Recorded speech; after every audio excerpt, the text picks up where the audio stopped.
Hi everyone, welcome to this interview with Nalini Mehta of the Happy Chef Project. And I'm going to read out a short description about her organization so that I can really do justice to her work.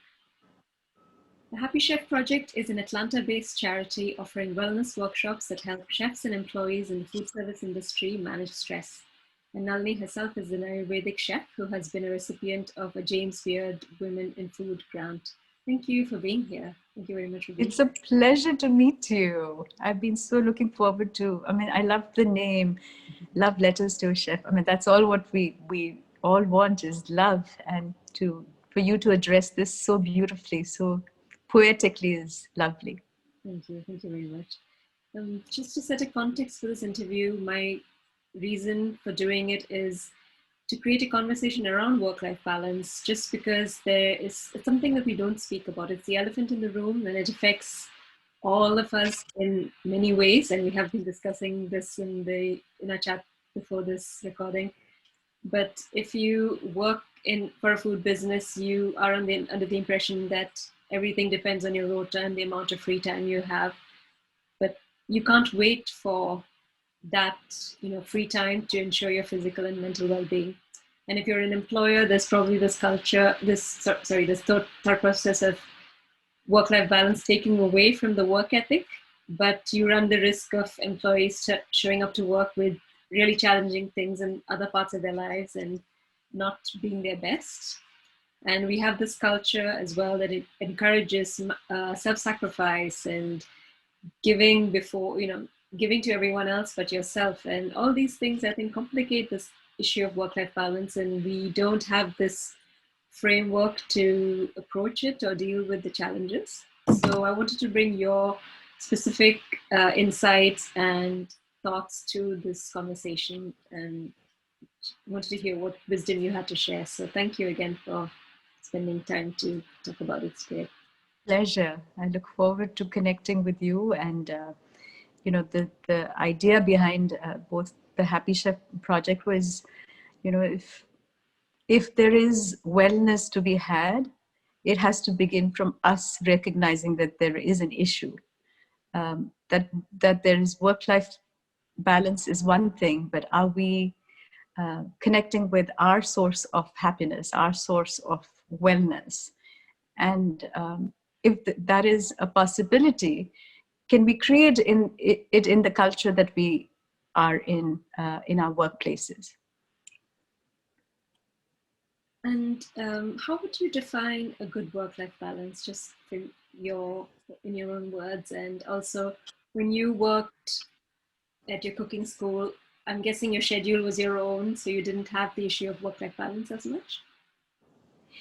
Well, as I mentioned to you, I went to a pastry school myself, and there is no way out but to be at your station at 6 o'clock in the morning at the latest. You can start at 4; it's your choice. But yeah, and you're probably going to be you win some brownie points right there if you're there at 4 o'clock. But it's whether you're in a regimented program or not, work-life balance kicks in for ourselves.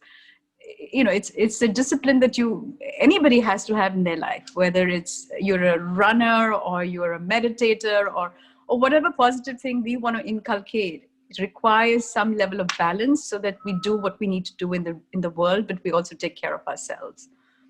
But often it's a question of, I'm exhausted, I'm just exhausted, I just need to have that extra cup of tea, or I just need to sit in front of the couch and watch TV, and that's required too. I have to say, I'm very much I love both. I love my chai, and I love watching recently The Crown, which it's sad that we have to watch other people's lives too to find source of comfort and relaxation. But we all have our, whether it's a piece of chocolate or it's your favorite curry. Um, Food is comfort, and rest is important. They're all sources of energy. But for that balance that you were mentioning, I think there is a certain amount of level of discipline within. that one has to. So for me, it is the aspect of being able to do some breathing exercises before I do anything. Because if I don't get it done, then people at work notice that I have, I look different, or things impact me much more. So through the Happy Chef project, we teach what we call the sky breathing and meditation. Because we all know that when we are stressed, we know to take a few deep breaths. But actually, if the practice is done on just like a yoga routine, if you breathe in certain rhythms, you're not impacted. You, instead of being a victim to situations, you actually are able to witness what's going around and then respond in a more creative, positive way. And I personally found a lot of benefit in doing the practice, both in terms of creativity. So when you're in a place of rest and calm, you're able to be more creative. That's when you're your creative best. So that work-life balance starts from a certain level of discipline within. And so 20 minutes in the morning and 20 minutes when I finish work in the evening is what I do for my wellness, and what we teach at the Happy Chef project as well. Because oftentimes I hear chefs saying, well, I don't have time to breathe. Breathing is a privilege. And frankly, as we've seen, recently in America with the Black Lives Matter, it's what if your breath is taken away from you? Like, that's a privilege. And it's the first act when we are born is to take a breath in, and it's the last act we had in our life is breathing out, and in between there's life. So if we look at the breath and see how it balances everything we do, we take our breath for granted, but it is really the source of our highest source of energy. So I highly recommend the sky breathing and meditation. You put it really in a very beautiful way. There's something that you touched upon in our conversation earlier about energy and the energy you transmit through the food that you cook, and how the state you're in is so important, and it influences that a lot. And we don't really think about, we think the food is what appears on the plate, how it appears with the garnishes and with the, with all the decorative elements, but there's also the energetic element that we don't think about, and we don't really focus on that, what gets transmitted energetically onto the food that you cook. Absolutely. We often talk about, as what we really do is, of course, produce lovely looking food, delicious food, but our end goal is to nourish the person who eats our food. But how can we nourish others if we're not feeling nourished ourselves? You can't serve from an empty bowl. And so that nourishment is, if you look at the sources of energy, what are the 4 sources of energy you can think of? Oh, sorry, you were asking me. I'm asking you, yeah. What is your source of energy? Where I find energy from?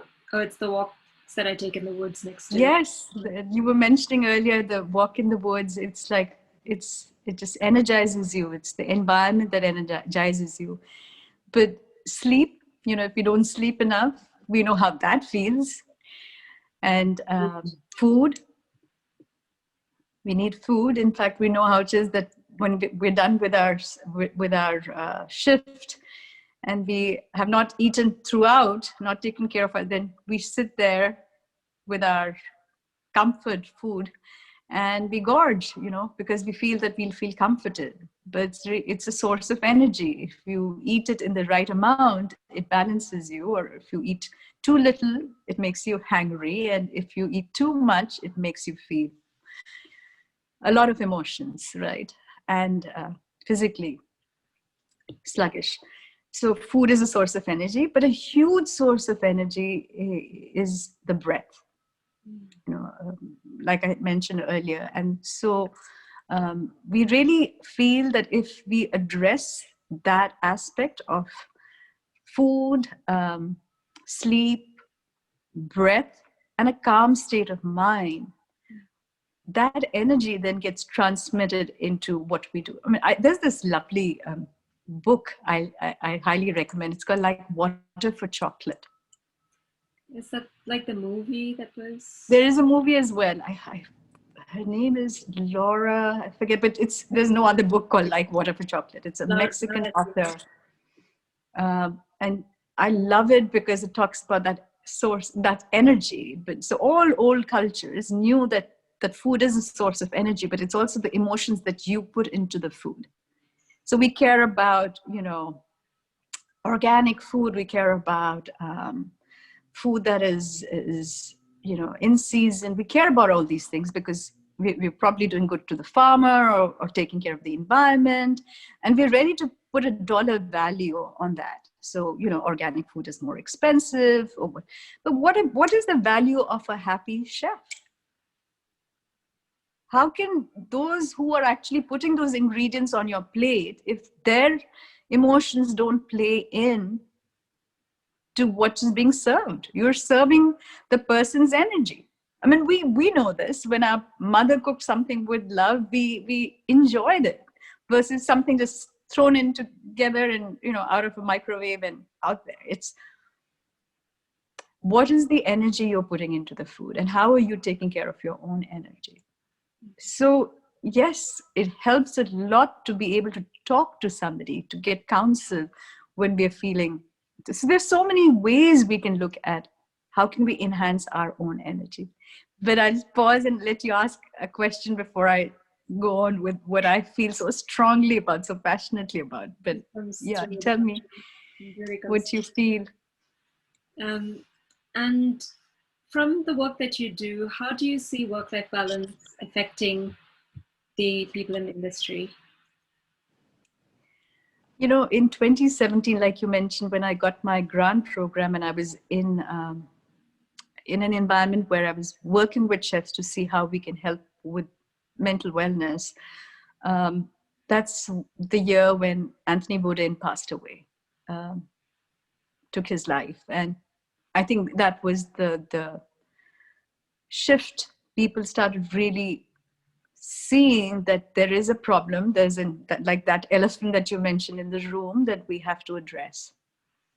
And I had chefs call me and say, we need to do something. We are feeling like that. We are feeling like that's a reality in our lives, and we don't know how to address it. So all the time I would see this throughout the 9-month period, that 1 year period that I was there talking to chefs, was, we don't have the time for this. But when something that dramatic happens, it kind of is a wake-up call to say, I need to do something about this. But while I was in the program, when chefs around me or people in the kitchen were feeling stress, we just do a few simple breathing techniques, and often it could be a very emotional experience for them, because nobody has really taken the time to just work with them, breathe with them, or do something that makes them feel loved and feel that comfort of nourishment that is beyond just the food aspect. It's how are you connecting with those who are working with you. That's really powerful. And do you have a piece of advice for the chef, the individual chef, to support his or her own well-being and work-life balance? Different things work for different people. But, so for most chefs I've seen, what really helps is going for counseling, having somebody to really analyze how you're feeling, why you're feeling what you're feeling. And yes, that has had a great value as a first step. But what I find interesting is that while this is, there are meds that you can take, there's counseling you can do, but there has to be something that you innately can take and practice. And I'll come back to the breath, because when I found time to do meditation and breathing with our chefs and our kitchen staff, often it would be just like, we don't have time. Okay, let's do it. Let's just get it done. Let's do 10 minutes of breathing. And often that experience was really strong because nobody has taken that time for themselves to do it. And we saw a huge shift in how their creativity, there's so many levels. So one, if that environment where everybody is doing it together, the dynamics of everybody feeling each other's energy, we all feel it, right? We're in a work culture, there's tension in the kitchen, we feel everybody's tension. One person's tension we can feel. So how can, if negative energy can be felt, if we are all just the field of energy, then any positive or negative. So if it's positive, you will feel that too. Often I think the one thing that most chefs and most kitchen staff love is listening to good music. We'll all jive to the music and we'll do our cooking and it feels good. So there's something about sound that heals. There's something about breathing that heals. These are just ancient practices that were done. Water that heals. You take a shower and you feel fresh. What is it? What are these? There are tools. There are amazing tools that we can use. In addition to, it depends where you are at in your journey of recovery, of wellness, but whatever that is, taking these little steps. It doesn't have to be, it's not a privilege to be breathing, but you can definitely take 10 minutes through the day. We have 24 hours. If you can't take 20 minutes for yourself, you're not doing justice to that work-life balance. It won't happen because you have to work with it. And I love that all the things that you say are so simple, so accessible. You don't need an expensive, what do you call it, program to, program for your employees to implement those things. As an individual chef, you don't need to spend a lot of money with those measures. They're so accessible to you as well. There's no excuse. There isn't, and yet what the funny thing about this is, that's the one thing that people complain about, is that we don't have the time to breathe. So it's a 3-day workshop, which is for 2.5 hours. But at the end of it, you have a practice that you can do on your own. Like you said, it doesn't cost any money. It's probably cheaper in the long run than your cup of coffee. But you have to invest it. What's that? There is a proverb, right? The definition of insanity is doing the same thing over and over again and expecting different results. So unless you want to make a shift, it's not happening. Unless you're ready to invest in yourself, nobody from the outside can do anything. I can talk forever, but you have to experience it. And on that note, do you have any advice for employers who might be wanting to improve the quality of their life of their employees? Yeah, because you can't, if they're not at their creative best, if your staff is not at their creative best. I think what's beautiful about being an employer in the hospitality industry is that we know that it's an experience of having a family, because you're spending so much more time. And if you cannot be the head of the family as a restaurant owner, you will have a dysfunctional family. If your parents are amok and out of sync, it affects the whole family. You see it in the children. So the start of a culture is with the parents and with the employers. If they are serious about creating a culture of wellness, it has to begin by investing time and money into their work spaces. Otherwise, that culture cannot happen. Thank you. And so even as I think they all have orientation programs. They all have some kind of onboarding program. And I feel this should be part of the onboarding process, because even with so the program I'm talking about actually is a nonprofit called the Art of Living Foundation. It's been around in 155 countries, and it works with the United Nations, it works with prisons, it works with veterans, youth, to build a stress-free lifestyle. So it really is a humanitarian organization that looks at as stress as something that we can let go of through the breathing practices. And, right from veterans who suffer from PTSD, we've seen unbelievable results from this. So I highly recommend, and I know it's available at many, almost every city in UK as well, that you can do the breathing practice. Did I address your question though, or what was your question? I was just going to ask where members of the Love Letters to Chefs community can find out more about your Sky meditation program. And sure. the best resource to get to is your website. Well, if you go to the Happy Chef Project's events page, you will find different dates. Of course, there are US dates that, but whenever you schedule it for your folks, I'd be happy to offer it. Like I said, I volunteer doing this only because from my personal experience, it's like you watch a great movie, you want to share it with your friends. And so for me, it's that experience of having a practice that I can use on a daily basis that takes away. I mean, it's not that stress is going to go away. It's there, but you have almost like an exit off the highway. You can take some time for yourself and recharge yourself. So for me, I volunteer to do this. And there are teachers around the world who do the same. But the Happy Chef Project is something I created 4 years ago.